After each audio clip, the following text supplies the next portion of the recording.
Freedom. Freedom.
Freedom.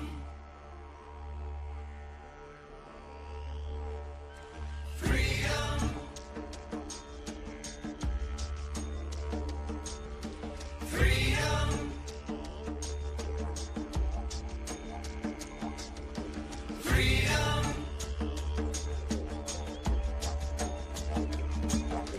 Freedom.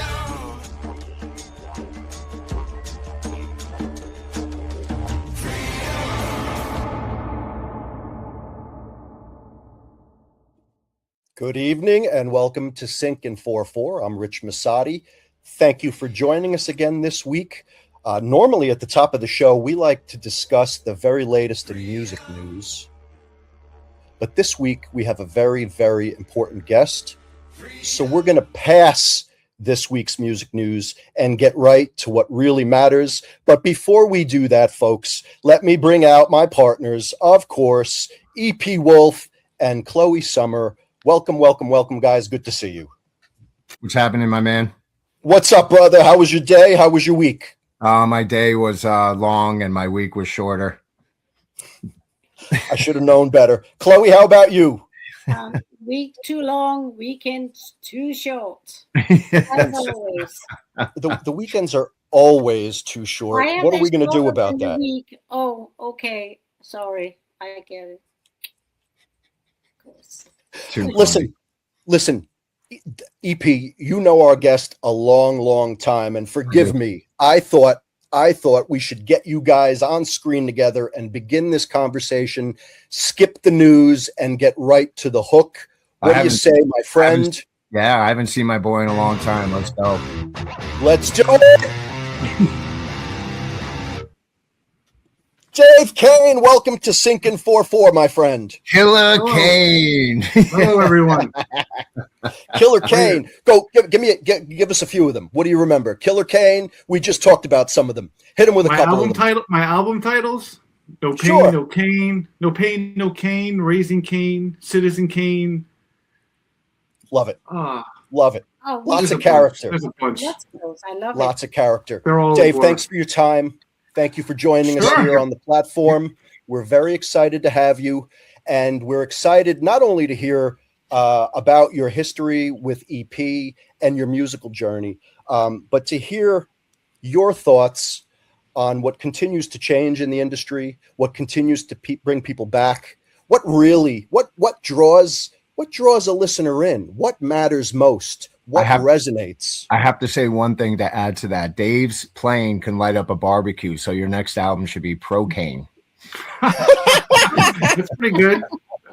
That's pretty good. Pretty good. That one I haven't heard. Well, EP, tell us, when did you? How did that all begin? I know you used to teach him.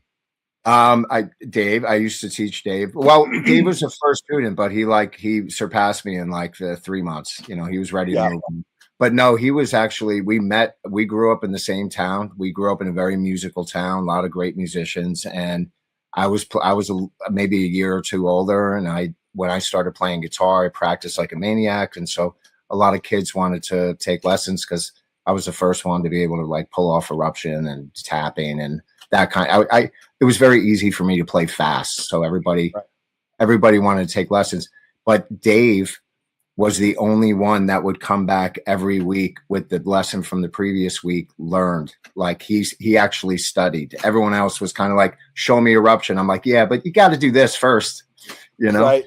So yeah, I don't know. And no joke, Dave, weeks ago, EP said to me, Dave was the only kid who came back each week and knew his shit. Plain and simple.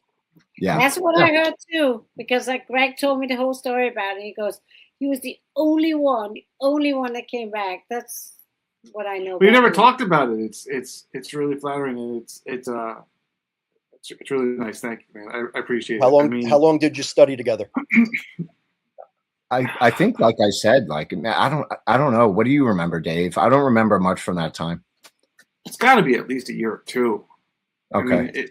I mean, it's certainly for a while. I mean, it wasn't like a couple of lessons. I mean, I don't know if maybe lessons stopped maybe when you headed out to GIT or whatnot. That could be. Yeah, that could maybe be. That's what stopped it. I mean, because then I know I started studying at a school in Mount Vernon because I was taking more than guitar classes. I was taking like music theory classes and stuff because I was trying to prepare myself to go to music school. Mm-hmm. So, it was a little while, but it's funny to hear these years later now too, because I mean, like even when I went to college, I started at Purchase, I went to Berkeley, and then I wound up at a school in Long Island called Five Towns. I mean, mm-hmm. It's funny to hear you say that because I, as clear as day, as long ago as it was when I was at Five Towns College. I was always the first one in at the school, at the tables at the front of the school, practicing at least a half hour before classes started. I watched the teachers come in to start their workday, and I was already there practicing. And I was still partying pretty good. You know who has the same? Still got up. You know who has the same story, Dave? The reason why Paul Gilbert got a teaching job at GIT is because he was the first one in and the last one out. He worked his ass off. As good as he was, he still wanted to achieve something more. And they gave him the teaching job just because of his persistence, you know? Yeah. Wow. Yeah. And when I met Paul the first time, I didn't know that he was like 7 feet tall. And I looked up and he was in GIT's cafeteria he had 2 chocolate milks in his hand and a sandwich. And I was like, can I get your autograph, dude? Yeah. And he said, yes. He put his stuff down on the table. He signed a napkin. I've got 1 million napkins that have signatures on them. But anyway, but that's a great story because that's, players at that level, that's how they are. It's the guys that are good. It's not all drugs and rock and roll. It's serious practice. Well, you could be like a guy like me who thinks I could be good at that. But if you don't spend your days and your time and your nights and your weekends practicing, every minute, right? Man. Yeah. Doesn't happen like that. So, Dave, I know you as a jazz guy, and Chloe sort of knows you as a jazz guy, but I know your roots were otherwise. Tell us a little bit about that, please. Yeah, I'd love to hear this one. Mm-hmm. Well, I mean, when I started, it was it's the usual kind of guys. It had to be like late 80s, early 90s. I mean, it was Metallica, Anthrax, Iron Maiden, all that kind of metal stuff, and like all the Shrapnel Records, shred stuff, Yngwie Malmsteen and Paul Gilbert, mentioning, and usual. I also listen to Hendrix and Zeppelin, classic rock stuff like that too. And I've just always had it. Since I got it, I always had an appetite for it. So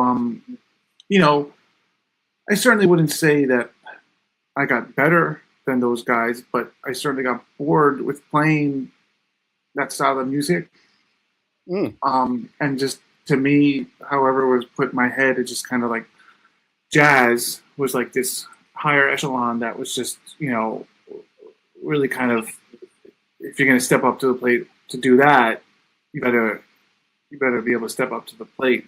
And I'm athletic, certainly not a tough guy, but if I wanted to, be a tough guy in the music world, if you can start tackling that monster, so I wouldn't say it was necessarily like that. I really wanted to play jazz, and I did, but I think it was more of an ego thing to say that if I can't do it, well then I'm gonna see if I can and do my best. And so going to music school, I mean, it's jazz or classical. You're not going to school to study Led Zeppelin or whatever. So kind of also had to pick a lane, right? And with jazz, I can improvise. So that was what worked for me in the path I took. I mean, I would have loved to have another 4 years gone and get a classical degree. That would have been awesome. Love listening to classical guitar player. But like life is what it is, and you only have time for so much. So that's how I did it. And I forgot what the question was. Yeah, that's perfect. That's perfect. So I mean, you had your background, you had the music you listened to, you had the music you started out playing. You found yourself. It sounds like you found yourself knowing that if you wanted to throw some weight around, you had to sort of. It's interesting, level up in a way and take on the jazz. Mm-hmm. Sure. Who were the players that like which players in jazz were you like, if I could do that, man, that would be it? Well, definitely coming from the metal rock shrapnel shredder guys. I mean, Gambale, Mike Stern, Alan Holdsworth, the guys that played with overdrive, that played with distortion. It wasn't necessarily like swinging, bebop kind of stuff. Yeah. It was just, and I think that's the case for a lot of guys in or around my age, that like jazz wasn't where they started, whether it was like kind of alternative rock or whatever. It was a rock base. And then they went on to jazz. And I think Gambale, Stern, Holdsworth, all those guys are definitely a big bridge that took them to that. You like Miola? I'm sorry? You like Di Miola, Al? Yeah, definitely Di Miola. Definitely was a big one too. I knew there was a couple names I forgot. Yeah. But, they definitely kind of helped me transition to, getting to school. And then, I think you mentioned something earlier, or when we talked earlier about how if you want to learn how to play this, you want to learn how to play Eruption, you can't just go to play Eruption. You got to learn some fundamentals and things first.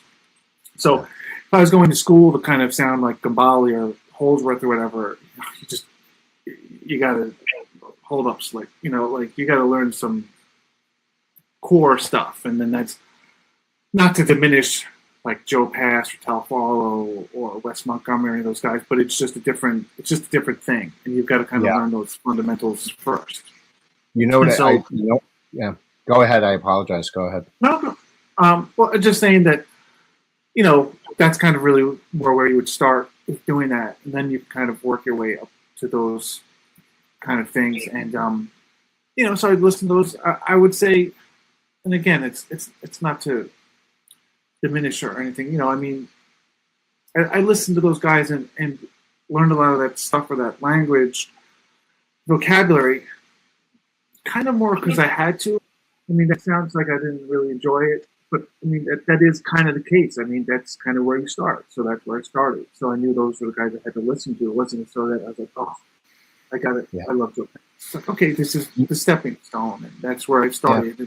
And I certainly love them equally now, but at the time, it was definitely, I don't want to say taking a step back, but it was just like, all right, before I can get into the crazy Holdsworth stuff, I got to play bebop, through blues. Okay, if that's the step, then that's what I'll do. Yeah.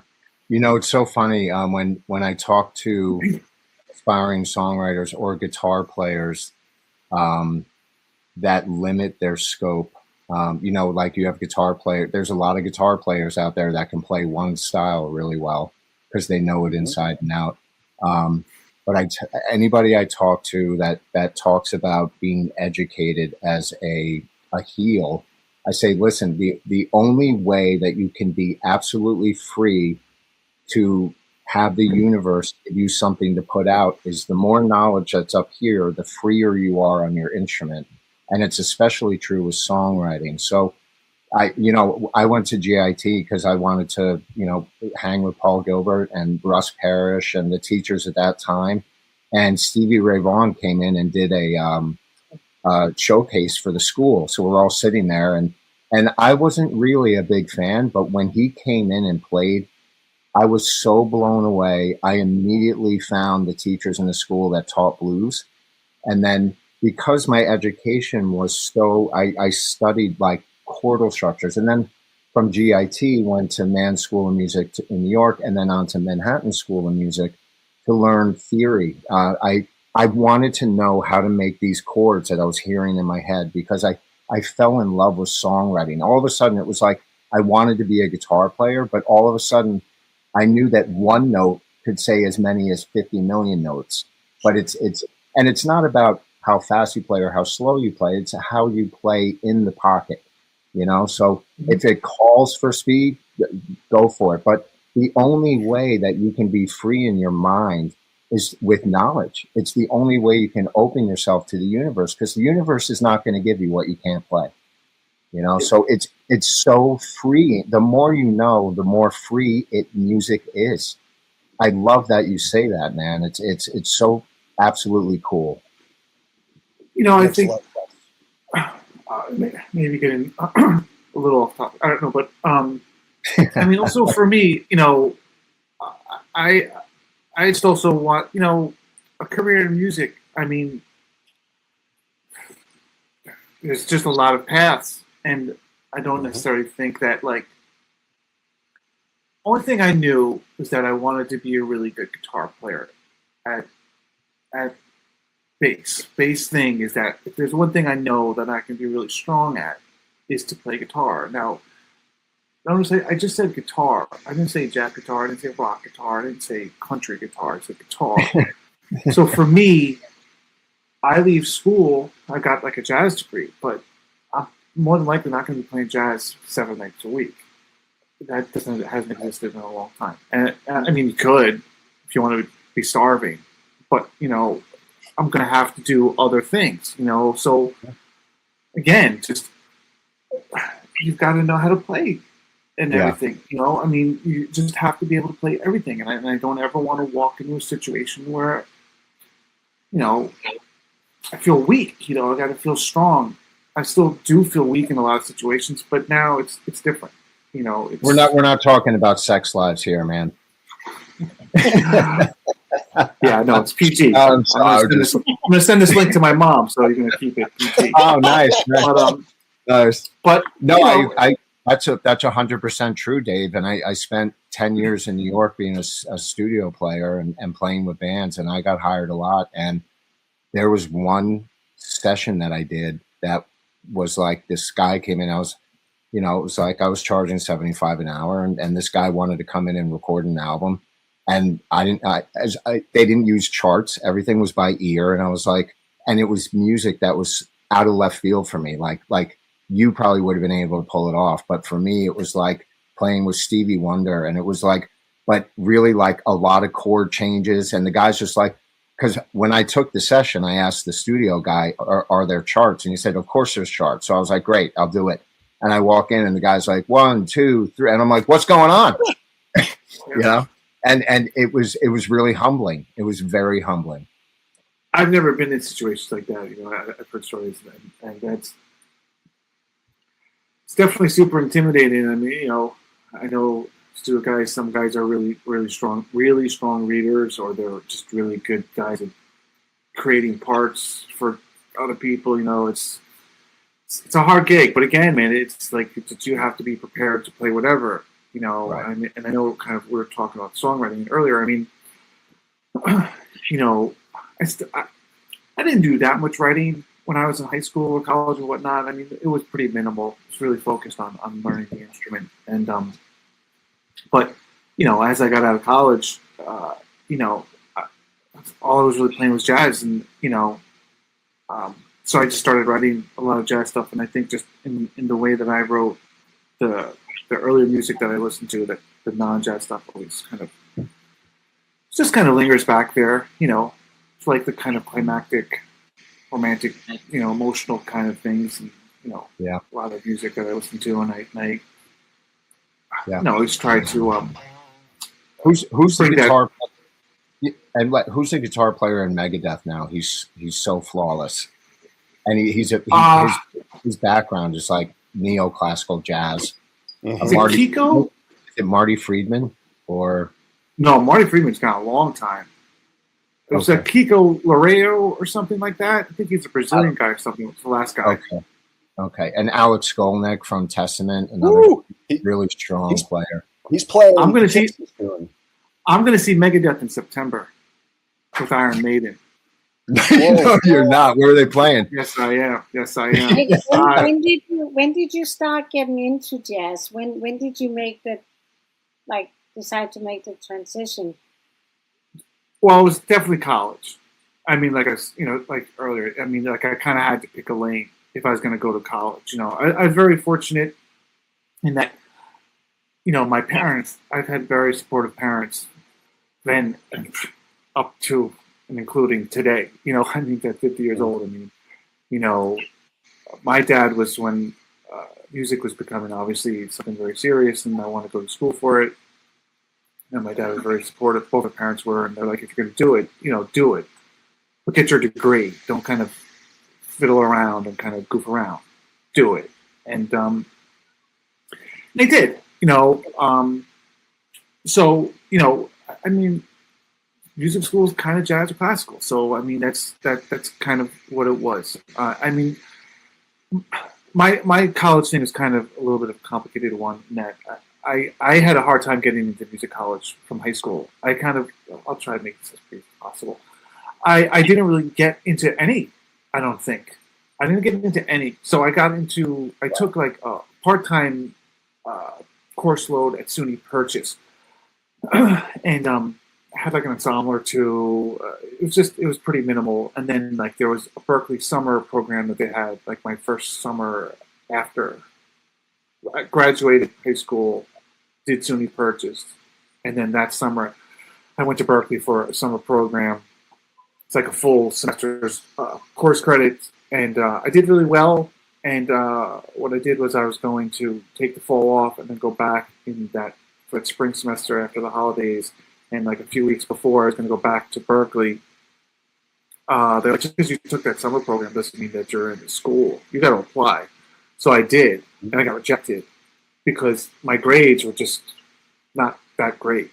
And so I kind of had to scramble to figure out what I was going to do with school. The semester was starting, and luckily I got into this 5 Towns College of Music in Long Island, New York. Excellent. Yeah. So, I mean, I was just going to go there for a couple of years, get some good grades, and then go back to Berkeley.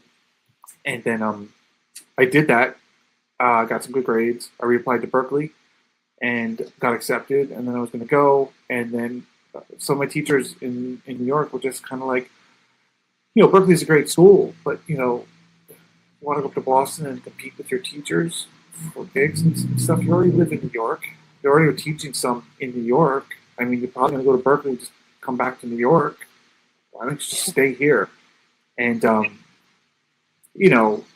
Berkeley's super expensive, and felt weird kind of putting that kind of financial burden on my dad, which he was more than happy to do, too. He told me to just do what I wanted. Again, going back to my parents with their support. Just if I had a kid, there's no way I'd send them to music school in 2026. But that's a whole other story. But don't even talk about it, bro. Yeah, we'll talk. But so I stayed in New York. I stayed at 5 Towns. I finished there. I got my degree, and then I just finished my degree. Just teaching privately and like a couple like after school stuff, and just trying to play jazz clubs in New York and whatnot. And just kept playing jazz. Yeah, that's awesome, man. That's the perfect place. You guys hear that? Oh yeah, those are my riffs, bro. Oh, Those okay. are EP's rips. Tell us how long you played jazz before, spoiler, leaving music. Okay. So I finished college 2000, 2001, something like that. I think if I went another year or two, I probably would have been a doctor. But so I was just playing then from like 2000 to like 2013, and just gigging and teaching and just kind of like not feeling like I was getting any further. Seeing friends of mine on higher up on the jazz food chain, and I was kind of struggling, and I was just like, I have to do something. I can't kind of keep doing what I'm doing, and so I got my real estate license, and it was it was really interesting thing that I worked for like 15 years trying to do whatever it was. I mean, it wasn't necessarily trying to get famous or whatever, just trying to be work as a working musician, and it just wasn't. I wasn't starving, but I just wasn't getting where I felt I needed to be. So I stepped out, got my real estate license, and when you work at something that hard for that long, that passionately, and it was a real just a feeling of failure like that. Like I've worked so hard for this, and it's just kind of like time to call it a wrap. Didn't happen. You got to start doing something else. And my mother, who really said something that was 60 to this day, it's like 13 years ago. Her sensing my sense of defeat and disappointment that I was going to have to do this. She's like, look, I know you're in a way about what you're doing, but you got to remember, you've been doing this for too long. You'll always have music in your life in one way or another, and which really hit me. Like, it just really, she's right. She's absolutely right. Like, neither of my parents are musical instruments or anything, but she's absolutely right. So like 2 years went by working full time in real estate, and I was just like, there's no reason I can't do a gig on the weekend here and there. It's like, so I think I maybe booked a gig, or a friend asked me to sit in, and I wound up kind of just doing some gigs with his band, and like next thing I know, it's kind of gigging on somewhat, regular, a few times a month, and then at the same time too, it was kind of funny. My real estate was getting better, starting to sell more, and like it's just kind of getting busier and busier, kind of music and real estate. And then and it was just kind of funny, like 2019 was like my best year, and then COVID hit.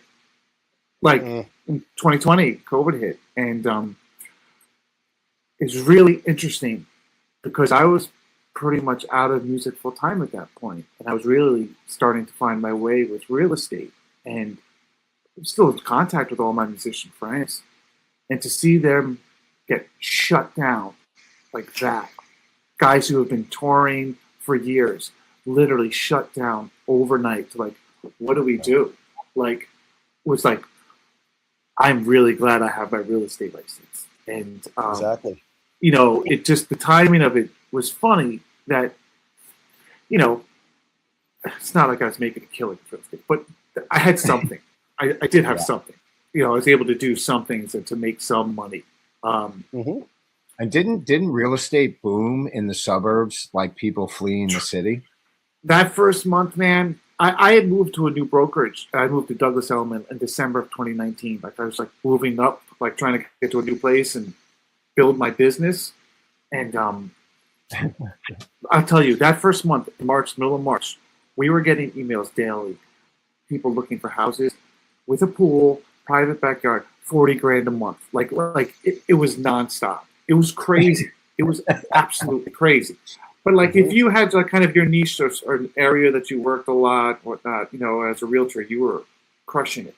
I did it. I kind of worked all over the place through my kind of sphere, people that I knew, So I kind of struggled. I struggled a lot. A lot of realtors got knocked out. Not to turn this into a podcast about realtors, but a lot of realtors got knocked out of the business. It just kind of, and I kind of did too. I kind of limped along for like a year and a half. I wound up taking like a home inspection class, and then I wound up taking a couple electrical classes at BOCES. And I was like, all right, let's do the trades. At 47 years old, 46, whatever it was, find some electrician, hire me an assistant, make it like minimum wage. I do 2 days. End of the second day, the guy calls me. He's like, "Hey, I fired." He's like, "Yeah, I gotta let you go." It's like, I'm just kidding. He's like, he's like, "Look, you have no construction experience, whatever. I appreciate your time, but it's just not a good fit." And it's kind of like going into the trades. Literally 2 days later, my friend Paul calls me for like a guitar teaching position at this private school. Paul. And like then I started teaching guitar at a private school. And I started getting like a bunch of wedding gigs, a bunch of jazz gigs. Started getting a bunch of students. I started like literally just like the musician role really just snowballed. I got another job teaching at another private school teaching guitar, and it was just like next thing I knew, I was like, I guess I'm a musician again. And, it wasn't intentional. It was just really funny how like I did 2 days as this electrical assistant. Yeah. Get my ass handed to me. Yeah. And like 2 days later, it's like what I was talking about with education, that the universe gives you, what you can handle. And maybe that was the universe was like, all right, man, you paid your dues, brother. Let's go. It's kind of a crazy thing. It's kind of hard to not think that, because I mean, it was right there in my face. I mean, if that guy hadn't fired me and I was maybe a couple more weeks in, it was just like, I kind of just got this job. I kind of got to stick it out. Like if he hadn't fired me, I mean, he probably saved my back, my knees, and everything else. Like guy did me a favor. And so yeah, it is funny how the universe works. It's amazing. And I want to piggyback on what EP said, because I think your mother nailed it, and your mother really sort of nailed why we're here, right? No, you put in the time, you worked on it for so long. She was saying the perfect thing, really. She was saying, you can do this, you can take this next step. I'm so sorry you feel the way you do, but that music is always going to be there with you. Yeah. And it's still crazy. Right. Yeah. Absolutely. Right. Absolutely. Let's use that as a good reason now to discuss now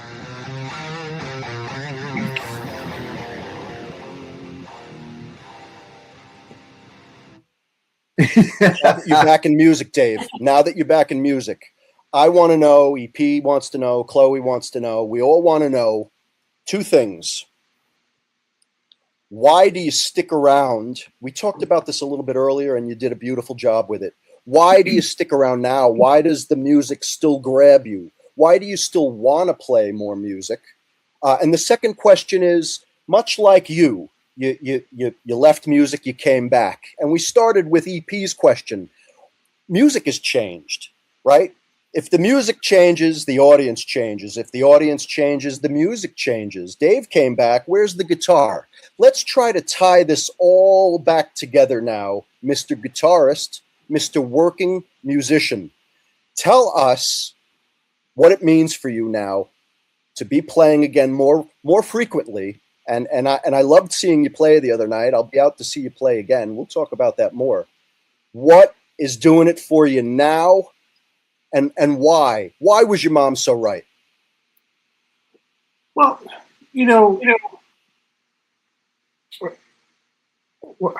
what was the first starting the question again? Yeah, I vomited on you. No. I want to know what you think about the music having evolved. Why is that important? Why has the audience changed now that the guitar seems to be an afterthought? But more importantly, why is Dave still playing? Okay. Well, I'm definitely still playing. because I don't know what else to do. This is what I do. And my wife also said something really interesting at one point when at one point, like when before I went into real estate, I wound up getting like a job, like driving a black car service. I did it like a year and a half, and just kind of dead and not making much money. And I was just like, I think I'm going to quit and go back to kind of music or whatnot. She's like, that's where you're supposed to be. Again, another person in my life has just been very supportive. And your wife is awesome, by the way. Thanks. Man. She certainly is. Yes. And for me, I have been doing this for so long. I've been in so many different musical situations. Teaching wise, this is just what I do. And again, it's never ever been to be about getting famous or anything. Just wanted to work as a musician and do what I do. I mean, to have the fortune to have a guitar in my hands every day is really a blessing. I don't have a Corvette outside, but I get to play guitar every day. I mean, I was talking to my mother the other day. I was just like, look, this is the only thing I've ever wanted to do. I don't care if it's playing jazz, if it's playing metal, if it's teaching a kid a Green Day tune, if it's playing a musical, if it's doing a wedding gig, if it's a country gig. It doesn't matter to me. Anything that I do, whether it's somebody who's like a high-level musician or it's just a kid who doesn't know anything, I always give it 110%. I know it's kind of cliche, but if you don't want your Corvette anymore, I'll come and take it off your hands. I'll. I mean, I'm just saying, just throw it in there. Anytime. You can have my Prius. I'll take it. Gas is going to be rough this month. I'm due. But just for me, that's just what it is. I don't care what it is, who you are. I mean, I wouldn't necessarily say I'm a people person, but I have been fortunate to play with a lot of great people. I also had the misfortune to play with a lot of shitty people, if that's okay. I don't know if I can swear out here. Mm-hmm. But, at this point now, one of the really good things about what I do is that I do whatever I want. If I don't like you, I don't take your gig. If I don't like you, I don't have to do anything you don't want to do. I play with who I want to play with. I don't care about the money. It's about the situation. It's about being with good people. I don't care what the music is. I don't care if it's good people. I'll do whatever the gig is. I don't care. And that's really, for me, to be able to, I never thought a day would come where I would get called for a gig where I'd be like, okay, I have the luxury of being able to turn it down. Like as a musician, you have to take everything. I have to work. Whatever it is, I don't care. But at this point, I've played with enough people and been around enough that I don't have to. If the vibe isn't right, that's kind of it's you're reminding me of, I was always a guitar player and songwriter for all the bands I was in. I wrote 95% of the music for all the bands, and that famous saying, lead singer syndrome. One of the biggest reasons I started singing was because singers are almost impossible to deal with, and I love to write music. And I got to the point where I was like, if I'm going to continue doing music, I'm just going to write. I don't care if it sells. And I've always worked a job that could make me a little bit of money to survive. But I have a home studio that kills because I love sitting there and creating songs. I just love it. And every goddamn singer I ever worked with, minus a few. I worked with a great one in the band Channel, who's actually on the label. He's a very, very cool guy, but he's his own writer. So that, in order for me to move on and be happy, I needed to write. And I was like, I'm just going to sing. I'm going to learn how to sing. I'm not the best singer in the world, but I know how to sing a melody, I wish I could do that, because that's a big point, man. Just being able to sing is because I play a lot of jazz stuff or a lot of instrumental music, a lot of improvisation, does not mean you know how many Taylor Swift tunes I've had to teach? I'm like, this is a tune. There's tons of pop tunes that I'm like, that's killing, that's great, oh, I love that. Totally. Totally I agree. wish I could sing. I wish I could. All the stuff that I write is instrumental because I can't. Yeah. I want to hear me sing. When I was living in Rhode Island, I was doing a once a week acoustic gig, and my songbook kept building, and there was always a group of people that came in. I had to sing 3 Taylor Swift songs, and I actually really enjoyed. Of course, being a writer, I will take the song and make it a little bit more my own. You know, as I do on all my albums, I do covers, and I just remake them to make it my own. But Taylor, I mean, the thing about all of these people that are successful now, like songwriter, it's songwriter's paradise because all of these people can perform, they can't write, you know? Yeah. So and it's not to knock them because look, man, if I could dance in sync with 50 other dancers, I would be busy every night with any lady I wanted or guy for that matter, you know, but these people need songs and they need good musicians in the studio. You know, like Taylor Swift's guitar player is a monster. Well, you know, it's like that again. I don't want to sidetrack, but like I can't remember. This is what we were speaking about earlier before it started. But like you know, we're talking about like guitar players that you really like. You know, the thing like that's the problem. There's never going to be another Eddie Van Halen. There's never going to be another Jimmy Page. There's never going to be those guitar players that we grew up on, you know, they were in awesome bands. Yeah. The guitar players that are awesome now are just that. They're just guitar players. They're not in a band with like killing tunes, you know. Right. I had a conversation with a friend of mine who's talking about a European guitar player he's like, oh, Americans don't know about so-and-so. I'm like, look, over in America, we were listening to Van Halen records. I'm like, name me a song by the person like he was talking about. I'm not going to say like name me 3 songs by that person. I'll name you 50 Van Halen tunes that are killer. You know, like that'll sing all day. And then I'm talking about songs. I'm talking about Van Halen guitar solos. I'm talking about Van Halen songs that are killing. Yes, you know? dude. Yes, because the band was awesome and like that's the bummer. That's the biggest thing about bands, which nobody understands. When somebody in a band thinks they're bigger than the band, that's what made Zeppelin great, The Who great, Pink Floyd. There's an energy that's created, like exactly what you were talking about with playing with good people. Because when you surround yourself with good energy, and a band is only as good as its parts, you know. And if you can all lock in the energy that you can create together. John Paul Jones said the first rehearsal that when he went to audition, he said the room just exploded and they just kept going and they didn't stop. I mean, there's a couple bands out there now which they stick together and they're, you know, they keep going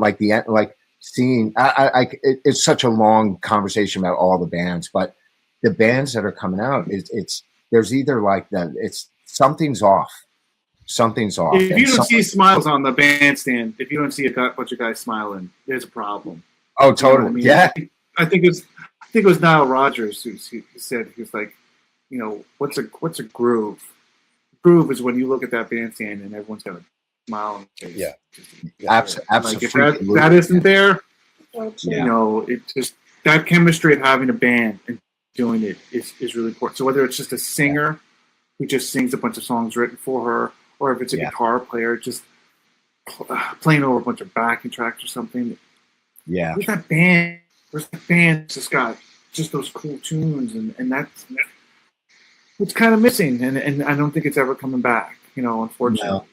No. Let's pause there. Wait, let's pause there because this is really important now.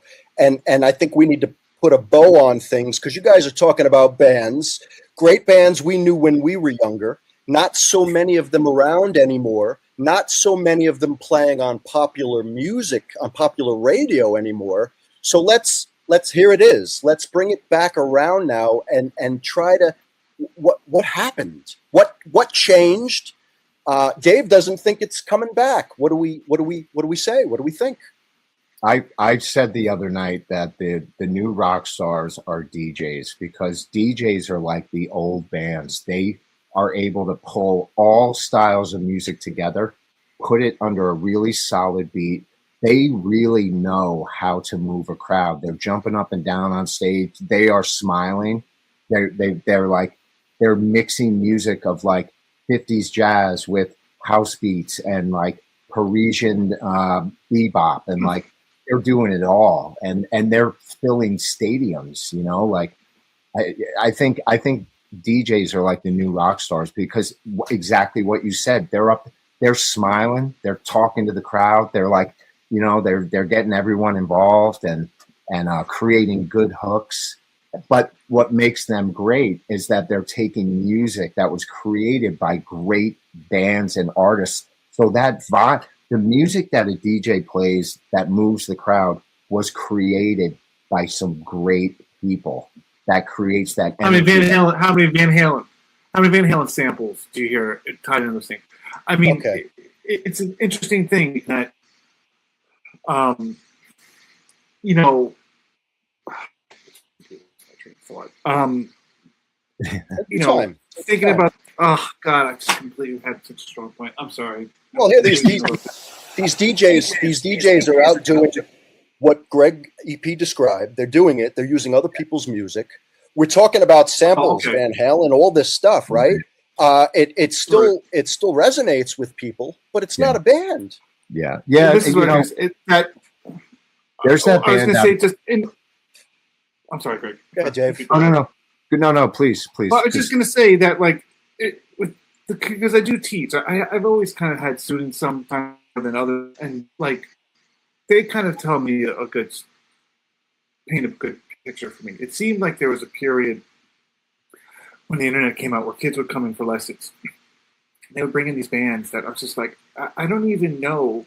I've never even heard of them. And maybe I was in a little bit of a jazz bubble myself, but I just didn't know like any of the stuff that they were bringing.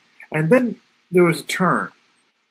Like I had gone from kids literally not knowing who Jimi Hendrix was, to like coming in and asking for Jimi Hendrix and asking for Zeppelin or do you know about this guy? Do you know about Stevie Ray Vaughan or Metallica or whatever? And the internet just ended up kind of feeding them good music.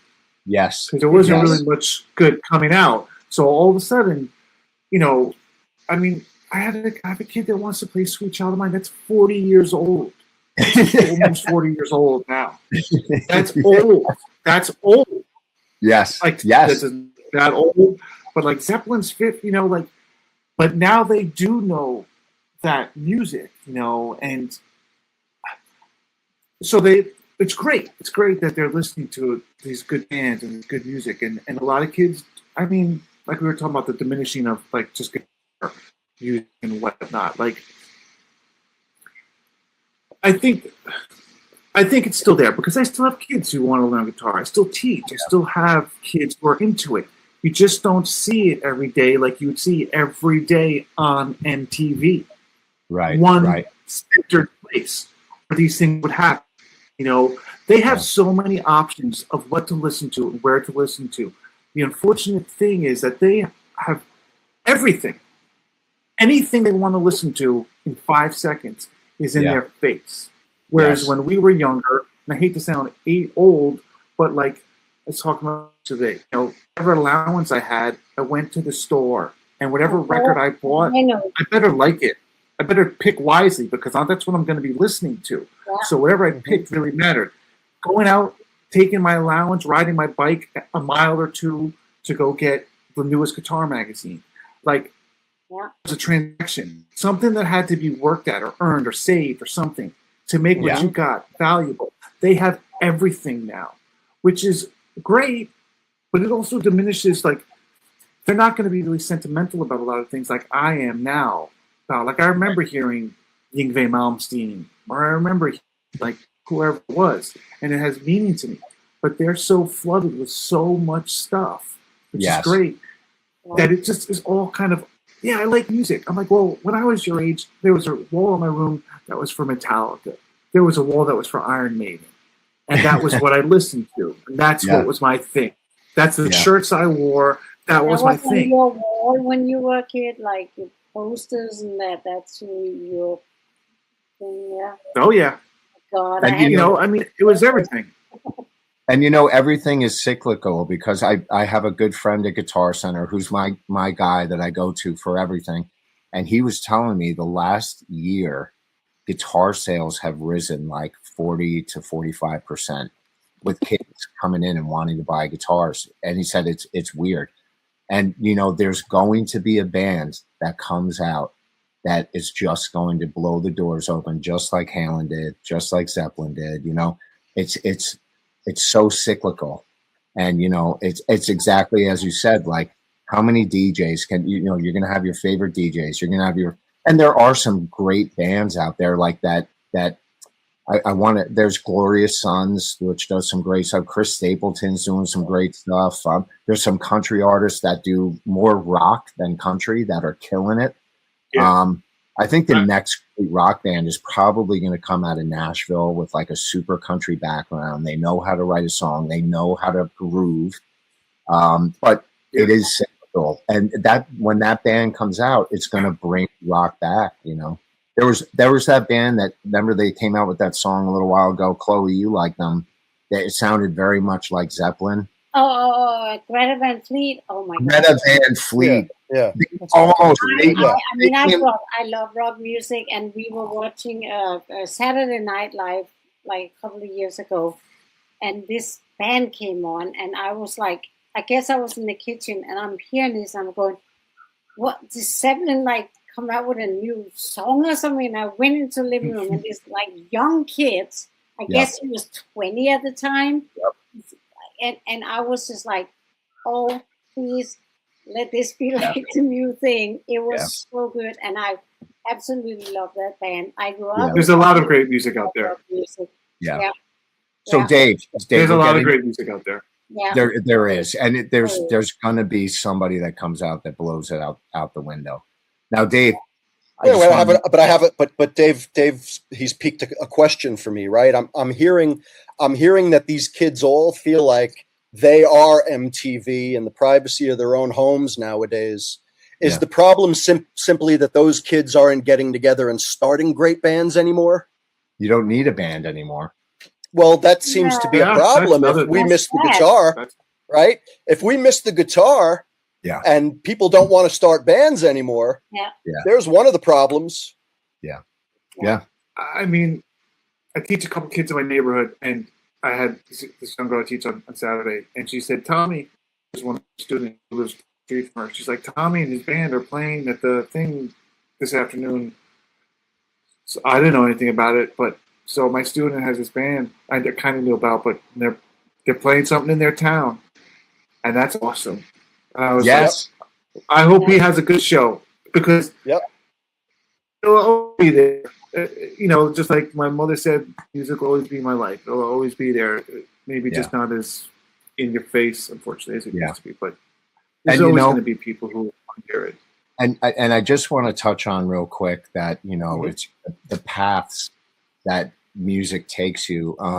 This company that we're starting, 4/4 Thinking and Publishing, we're going to be pushing hard to get your music, my music, a couple of other artists. We're going to be pushing super hard to get your music into social media, small films, college films, short films, major films, all the streaming services. They all need music that is easy to license. They can come to the site. All of the artists on our label, they own their copyrights.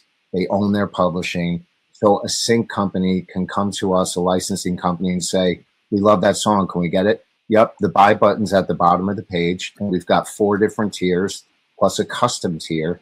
So we're going to be working really hard. And this might be, I think, an opportunity for all of us. I've never given up, man. I feel like I'm the last man standing. And hearing your story right now is really inspiring, and it's great. And I think that's why your music it's like the perfect platform for that jazz albums that you created and the tones that you created. And so this might be something that where it takes you, and all of a sudden people are hearing you're in a movie theater, and they have a restaurant scene, and there's this jazz music in the background, and they don't really pay attention, but at the end it'll be like music like Dave Kain, You know, it's going to be a trip out, dude. If this works and is successful, which I really think it is, it's going to be a great opportunity for the artists that I love and that we're pushing, and also for myself. You know, it's everybody has always said, Greg, you write music that's great for films, and I'm like, okay, I'm going all in. I'm just going all in because I'm not touring. You know, I'm not. You know, I don't have the same. I'm too old for that shit. You're totally, dude. Oh, and and just to bring this up, Chloe, who is one of the founders along with Rich, but Chloe is a holistic nutritionist. So if you have any questions, if you want to feel better, what's the right? Is there something health wise that you're thinking about that you want to ask Chloe about as a musician? Like, me? Is there? Yeah. What comes to mind? Yeah. Because you look healthy. Good. That means you're doing okay. So that's probably the best answer. I hope so. You know, I hope so. I hope. Which is I hope we all are.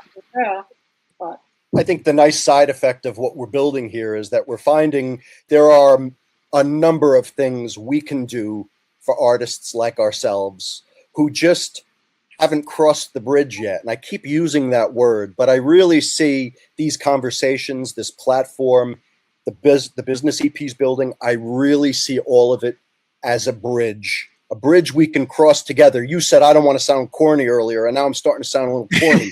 But we're all artists. We're all artists who've been on the bridge, crossed some, found ourselves back at the beginning, and we're just trying to get somewhere new together. And your music speaks to us the same way EP's music is written for film. And that's what attracted me. It touches me, and I see the movies. Your music does the same thing for us, Dave.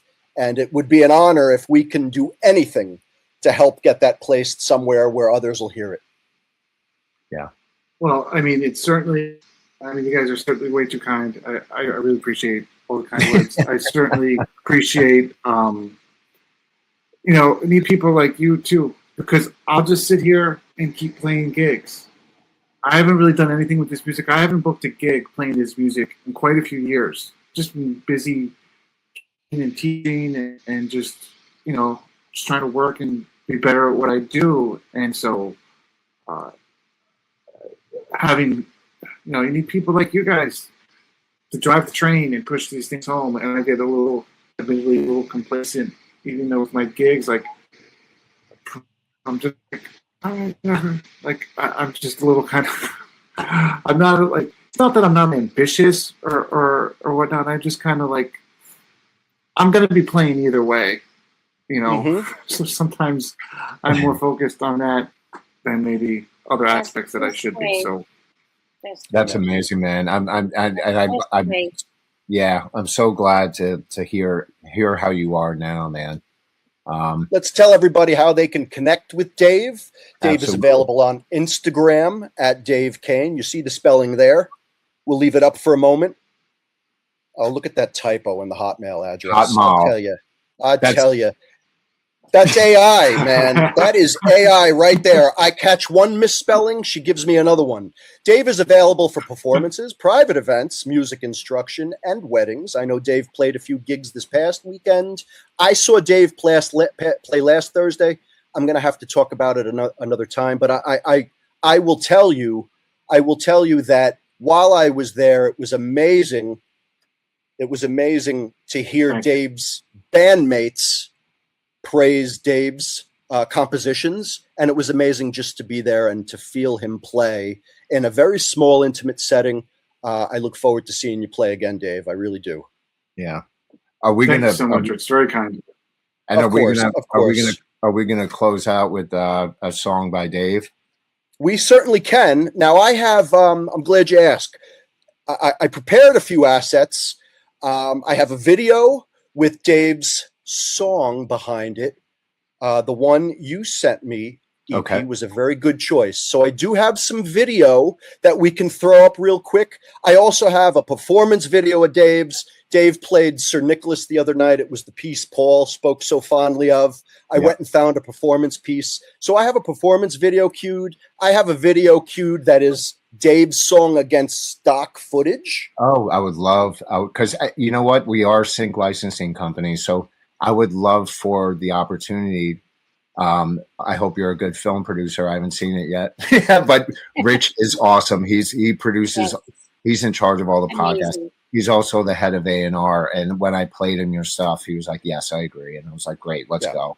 I'm going to call. Dave, that's how this works. It's not anybody who plays is our buddy and the next person on the show. It's about what resonates. It's about what connects us. And if EP suggests it, I listen. If I suggest it, he listens. That's how this works. And Chloe decides.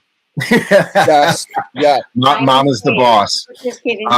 I would love to see some of Dave's music against even stock footage, just so if somebody watches the show that's looking for that sound, and that would be great, so they can have a visual on, oh shit, this music can work.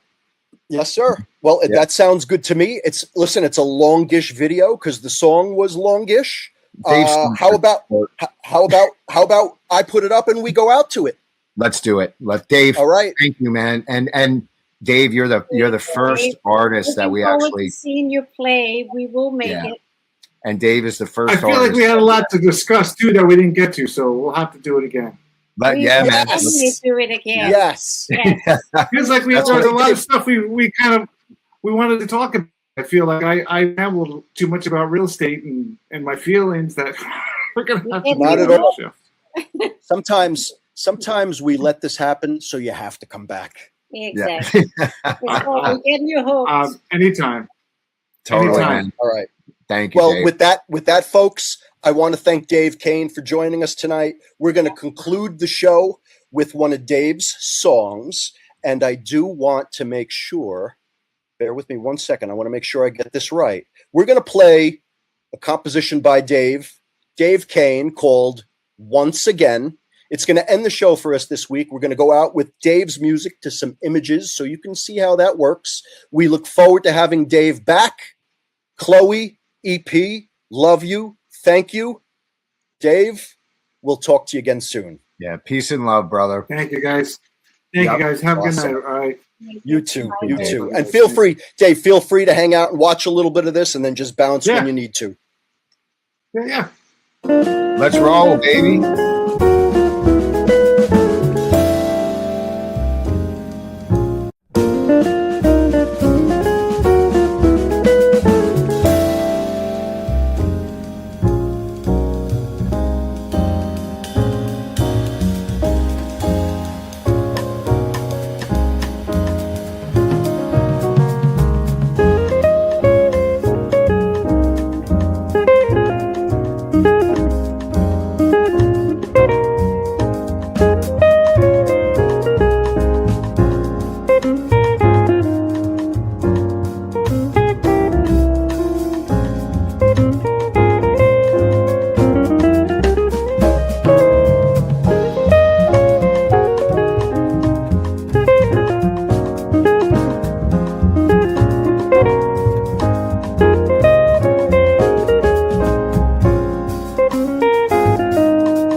Dude, that's great. That's fucking great, dude.